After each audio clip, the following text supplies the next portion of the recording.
t'ai mangé. Tu es toute petite, j'aime pas trop les enfants. Tu t'en fous en même temps, t'en as deux. Alors, bonsoir madame. Mes hommages. Alors, ce soir, ça c'est une bonne soirée. Je suis absolument ravi d'être avec vous ce soir. Et s'il te plaît, regarde-moi dans les yeux. Voilà. S'il te plaît, je suis ici, je suis là. C'est pas comme si tu ne me voyais pas. Bien, alors, tu me gênes. Arrête de me caresser. Alors, je ne sais pas où je vais là. Ne penche pas trop ta tête. Qui m'a touché le cul? Qui m'a touché le cul? Tu peux pas faire ça, toi, d'accord? Mais toi, tu peux si tu veux. Je vais répondre à chaque question, avec le maximum de professionnalisme. Un journaliste, il y avait un sketch à la télé où le mec il était très tendu en disant bonjour Guy Lux, donc qu'est-ce que vous faites aujourd'hui? Donc on y va là. Voilà. Éric Antoine ou Antoine Éric, qu'est-ce qu'on dit? On dit ce qu'on veut, tu le mets dans l'ordre, ça dépend de ton année de naissance en fait. C'est-à-dire que dans le passé on disait plutôt Antoine Éric, maintenant on dit Éric Antoine. Antoine étant mon nom hein, et Éric mon prénom. Qu'on soit bien d'accord. Et d'ailleurs, si quelqu'un m'appelle Antoine, sachez que vous exposez une violence d'une puissance et d'une gratuité inouïe. Alors tu fais partie, enfin tu es le président du jury. Est-ce que c'est une lourde tâche ça? Non. Oui et non. Alors, je vais te répondre sérieusement avant de déconner. Oui, c'est une lourde tâche parce que tu fais des heureux et tu fais des malheureux. Donc ça, c'est compliqué. Et non, parce que c'est un bonheur d'être là dans ce festival que j'aime, que je suis depuis quelques années et qui me suit lui aussi, qui me supporte, qui m'a fait dépasser des étapes de carrière. Donc ça, c'est un bonheur. Alors, tu sors d'où? Enfin, Du ventre de ma mère, mec. Je sors de... Ben c'est ça qui est marrant, tu vois, c'est le mélange des genres, en fait. Je sors d'un univers de la magie, de la prestidigitation, et en même temps... je crois que c'est l'émission Incroyable Talent qui t'a fait connaître. Oui, c'était une des premières émissions importantes pour moi, ouais. Incroyable Talent, ouais. La première saison d'Incroyable Talent à laquelle j'ai participé. Qui étais-tu avant de rentrer dans ce métier? J'ai toujours été la même personne. Tu sais que les gens ne changent pas avant ou après, c'est-à-dire que et puis même pour te dire, ça c'est un truc que je dis beaucoup aux jeunes, c'est-à-dire qu'il y a quand tu veux faire ce métier, les gens pensent que tu as une télé, que du jour au lendemain ça marche. C'est complètement faux.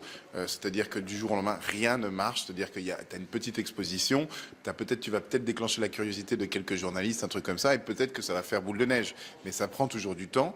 Et puis c'est pas une seule télé, c'est des dizaines de télés, et encore d'autant plus aujourd'hui où il y a une multiplication des chaînes extrêmement importante. Donc le temps que les gens te connaissent, il faut vraiment beaucoup de temps. Drucker, avec qui je bosse, me disait qu'à son époque, il fallait 10 ans pour être connu. Aujourd'hui, il pense qu'il en faut à peu près 20. Tu vois. Je sais que tu adores cette émission Vivement Dimanche.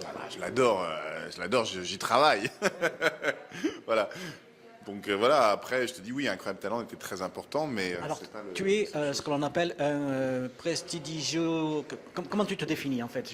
C'est un mot assez compliqué à dire. Non, mais en fait, il y avait des magiciens comiques, et moi, je disais que je suis pas un magicien comique, un magicien qui loupe ses tours. Je suis pas un humoriste classique, je suis un humoriste qui fait de la prestidigitation, donc... Tu as dépoussiéré tout l'ensemble, on peut dire. Ouais, mais tu m'as pas laissé finir.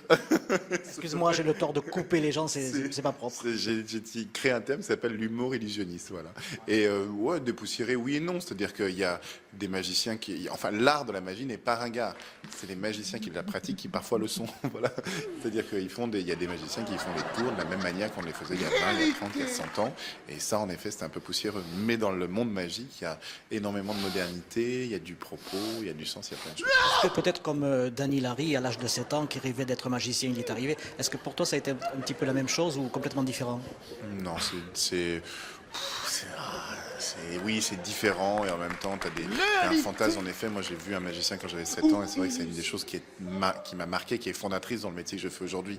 Mais ça n'a pas été une évidence du tout, comme Dany en tout cas l'a décrit. Ça c'est venu au fur et à mesure du temps, avec mon expérience au théâtre, avec tout un tas de choses. Je vais te poser peut-être une question piège. Je vais voir ton niveau culturel. Connais-tu un célèbre magicien qui a donné naissance au cinématographe?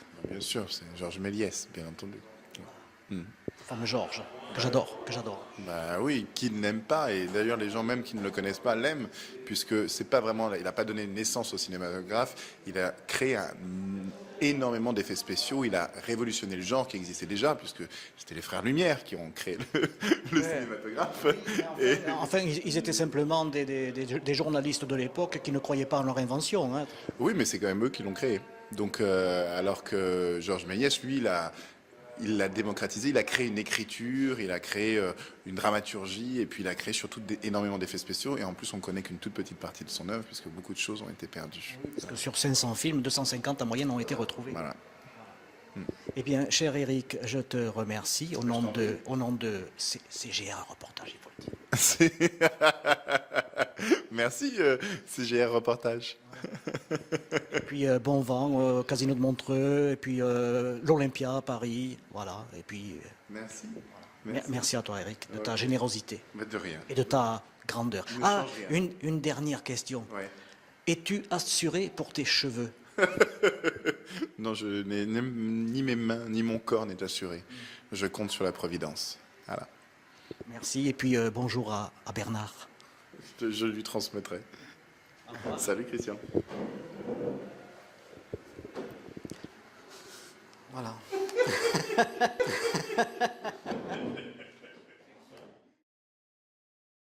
En réalité, il faut le savoir, l'illusion n'a pas lieu entre les mains d'un magicien, mais dans votre esprit.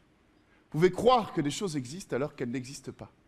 Tiens, par exemple, vous pourriez croire qu'il y a un verre dans ses lunettes.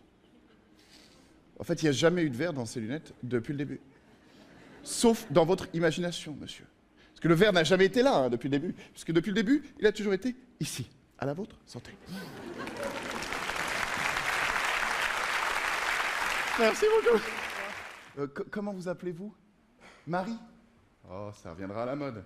Marie. Ça va, s'il vous plaît. Marie, s'il vous plaît. Un ballon, vous en conviendrez. Mais si vous vous laissez fantasmer. Marie, tu te calmes, d'accord? Non, ceci peut être tout à fait autre chose.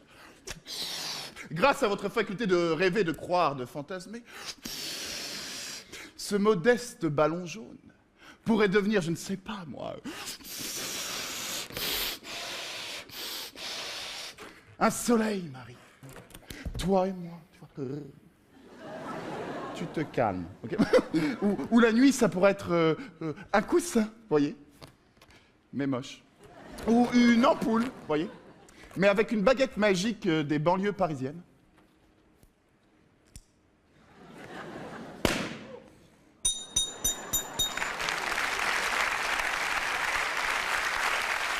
Est-ce qu'il y a des questions? Des questions? Pas de questions? Très bien.